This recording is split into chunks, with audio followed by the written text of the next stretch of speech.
کبھی کسی گاؤں میں ایک غریب مگر نہایت دیانتدار درزی نعمان رہا کرتا تھا۔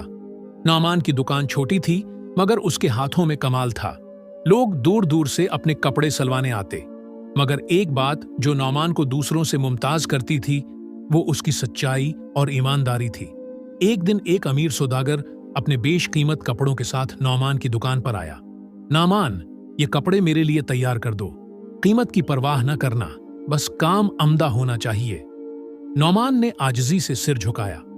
آپ بے فکر رہیں، انشاءاللہ بہترین کام ہوگا۔ سوداگر نے اپنا قیمتی کپڑوں کا تھیلا دکان پر چھوڑا اور چلا گیا۔ نعمان نے کام شروع کیا ہی تھا کہ اسے تھیلے میں ایک بھاری چیز کی آواز آئی۔ جب اس نے غور سے دیکھا تو تھیلے کے نیچے ایک چھوٹا سا خفیہ خانہ تھا۔ اس خانے میں سونے کے سکے بھرے ہوئے تھے۔ نعمان کا دل ایک لمحے کو کانپا۔ اتنا سونا، اگر میں چاہوں تو ساری زندگی عیش کر سکتا ہوں، مگر فوراً اس کے دل میں اللہ کا خوف جاگا۔ یہ میرا نہیں ہے، یہ امانت ہے۔ نعمان نے سارے سکے اسی طرح محفوظ کر دیے اور کپڑے سلے۔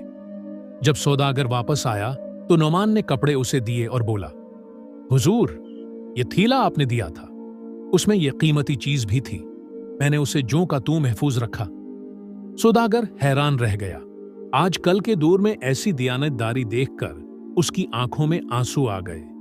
اس نے کہا، نعمان، تم نے اپنی سچائی سے میرا دل جیت لیا، اب سے تم میرے ذاتی درزی ہوگے اور یہ سونا بھی تمہارا انعام ہے۔